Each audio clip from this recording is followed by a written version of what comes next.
Hi everyone, I'm Webster, and for the next 4 days, I'll be camping in Death Valley National Park. On this trip, we'll visit some of the highest points and lowest points in Death Valley. We'll also be trying to sand sled on the dunes and eat some good food along the way. Let's get started.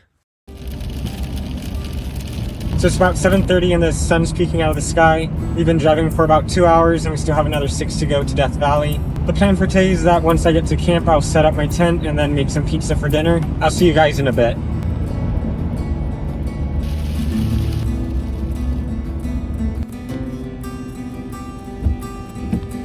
So I just got to my campsite. It's number 126. It's currently raining, but the forecast says it'll stop in an hour or so. So I think I'm gonna wait in my car and see if it stops, and hopefully I'll be able to keep everything a little bit drier. The rain stopped, so it's time to put everything from the car to the campsite, which is over in that direction, about 250 feet away.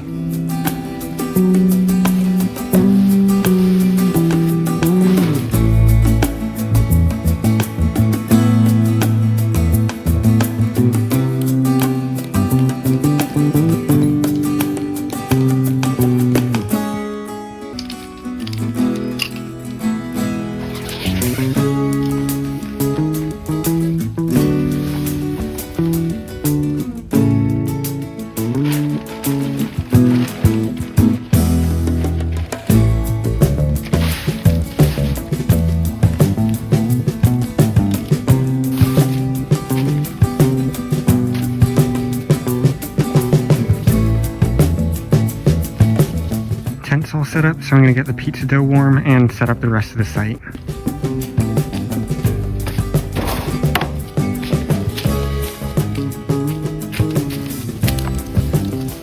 Brought everything from the car to the tent site. The nice thing about this site is that the tent is under the trees, which provides a little bit of protection from the weather. Another nice thing about this site is that this trunk provides a dry spot for everything I don't want to get wet, like firewood and charcoal briquettes. So I got some pizza dough that I made last night and chilled in the cooler. I'm going to make a hot water bath so I could warm it up and make it easier to work with.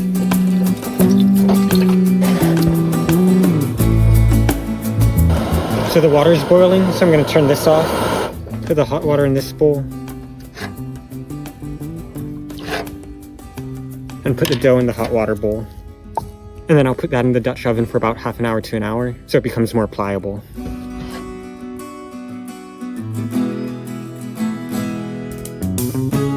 So the pizza dough is nice and warm and proofed up, so I'm going to get started on heating up some charcoal briquettes.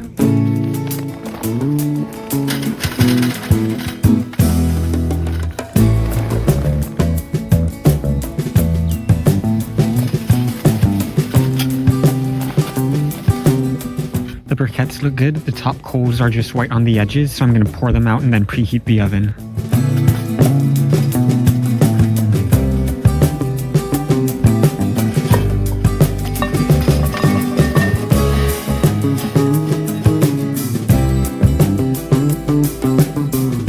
To make the pizza, I'm going to spread out the dough and flour it on both sides.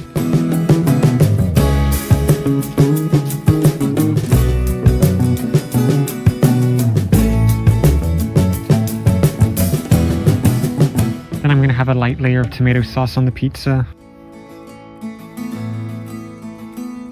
And then sprinkle on a nice even layer of cheese. And then evenly space out the pepperoni slices. Got the pizza made, and this is how it looks before going in the oven.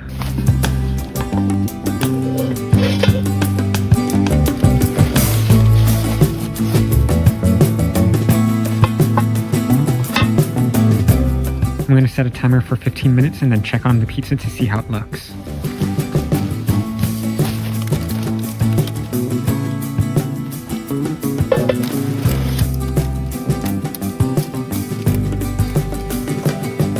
Here's how the pizza turned out.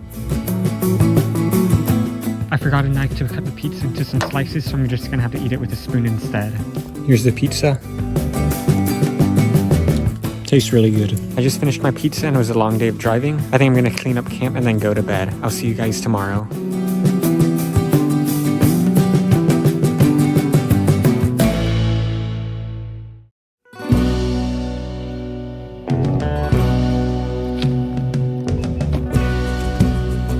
Good morning everyone. Today we are going to the Corkscrew Peak trailhead. It's about 3,000 feet of elevation and just over 7 miles round trip, so it's going to be a pretty strenuous hike. I'm looking at the peak now and it's not too cloudy, so hopefully we get some good views up there. After that we'll head over to Rhyolite, which is across the state border in Nevada.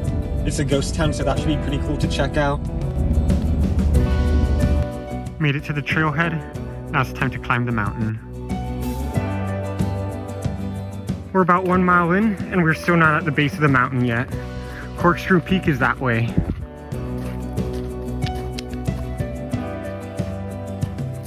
Almost missed this turnoff point. I was gonna go through this canyon a little bit more, but luckily I saw these little rock towers along the way.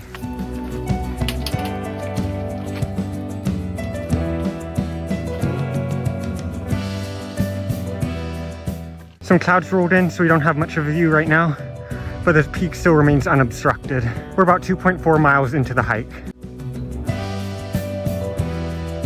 Got about a mile left to the top of Corkscrew Peak, but it's still 1,200 feet of elevation to go. We'll keep on moving on.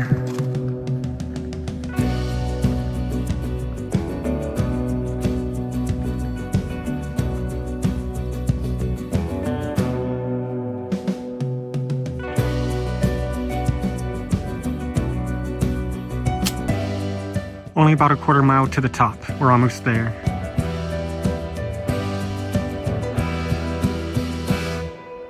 Made it to the top at 5,800 feet. I'm gonna put my name in the logbox right over there. Here's the logbook, and it looks like it dates all the way back to 2022. So that's pretty cool.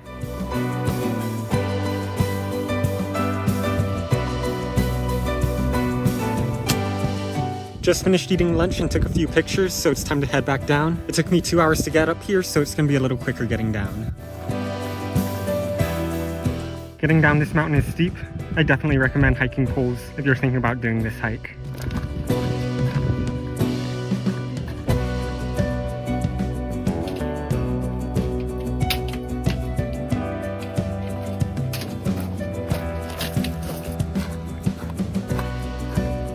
You could see Corkscrew Peak just peeking out of the fog. We got about a mile left to the car, so we're almost there as well.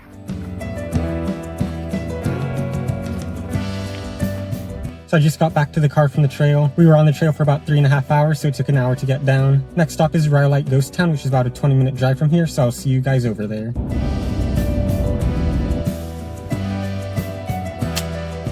I just made it to Rhyolite. Looks like it was a mining town and train depot before it was abandoned. I'll take some pictures and videos of the cool things that I find over here.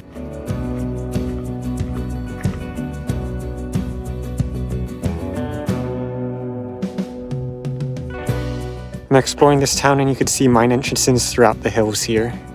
Here's Tom Kelly's bottle house. The walls are mainly made of glass bottles because wood was expensive here. It's a pretty cool piece of architecture. I just finished exploring Rhyolite, so I'm gonna head back to camp and rest for the remainder of the day. I'll see you guys back at camp. I made it back to the campsite. I'm gonna chop some firewood for tonight's dinner, which is gonna be hot dogs.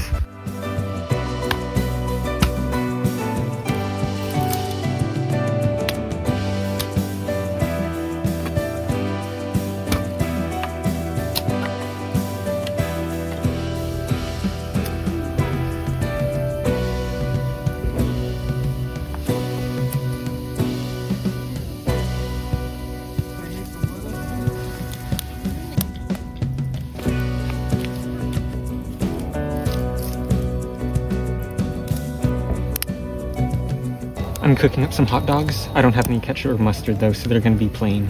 I'm gonna try to toast up the buns a little bit since they're a little cold from the cooler. Hot dog's a bit plain, but it still tastes good.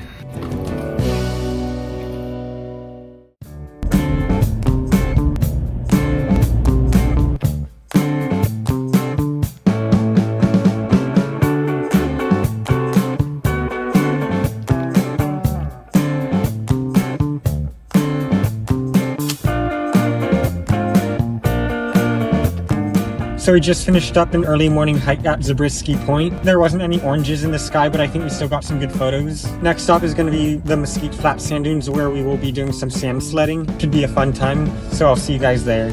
I just got to the dunes and I got my skimboard, so let's see if we could find a hill and slide down it. Just found a dune steep enough to sled down, so I'm going to try here a few times and then maybe move on to the next one.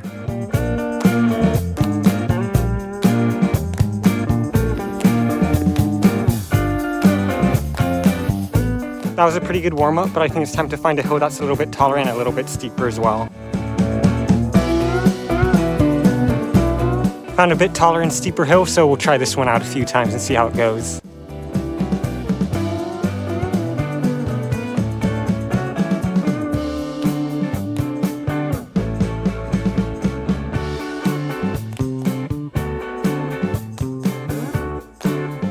Each time I have to hike up this hill, it's about a minute-long walk, so it's a pretty good workout even though I'm sliding down half the time. Using the pre-existing footsteps makes it easier since you don't slide down the sand as much.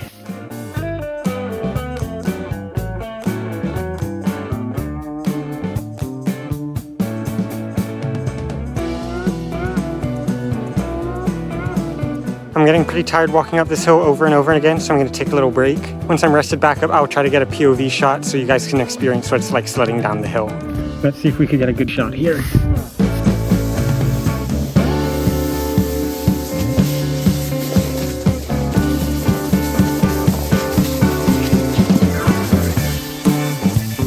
Now it's time to walk back up this hill. I think I'm going to head back to the parking lot now, so the next stop is Badwater Basin. I'll see you guys in the parking lot. I'm going to make a quick detour before Badwater Basin. I saw this lake near the road over here, so I'm going to go over there and take a few photos.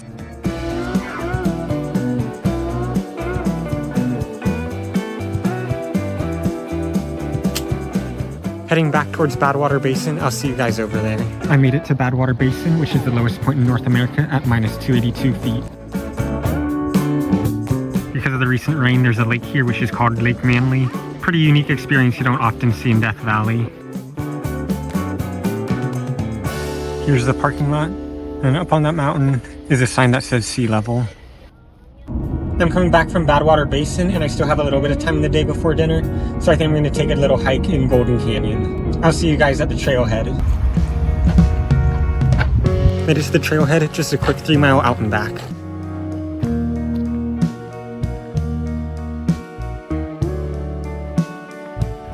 Pretty cool to see how all the rocks are like little shards coming out of the ground.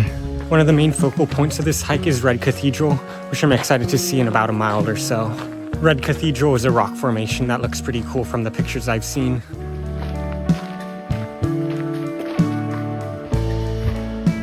Here's Red Cathedral. We'll be at the end shortly. Here's the end of the hike. You get some pretty cool views of the canyons around here. I'm getting pretty tired, so I'm going to head back to the car, drive back to camp. I'll see you guys when dinner time comes around.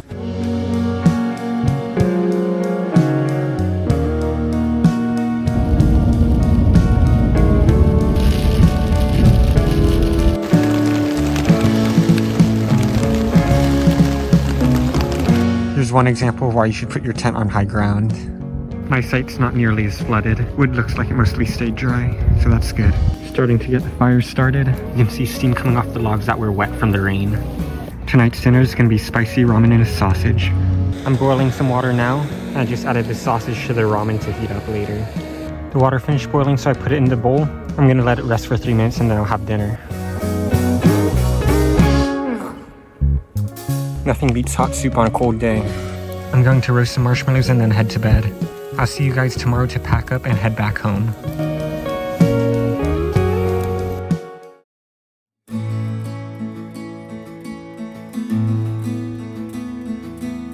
Good morning, everyone. It's 6:45 a.m. and I'm getting ready to pack up. Once I'm done with that, I'll be heading out. The only issue is that because of the rain last night, 190's closed, which is my way out. So hopefully once I'm done with packing up, it'll be open and we will be able to get out of here. I'll see you guys in a bit.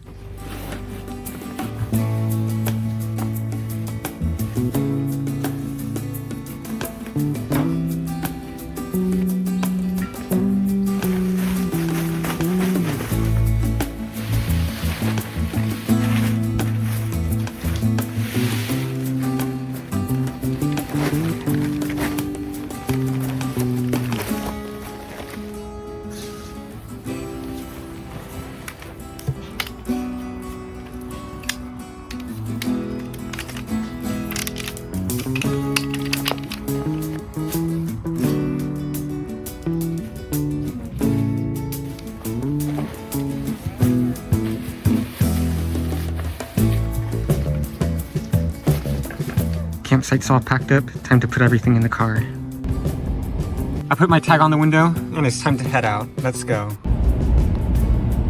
I just passed all the closed off areas, so it looks like they cleared everything out. It should be a smooth ride home now. If you guys have any questions about the places I visited this trip, please leave them in the comments and I'll try to answer them as soon as possible. Thanks for joining me on this adventure, and I'll see you guys in the next one.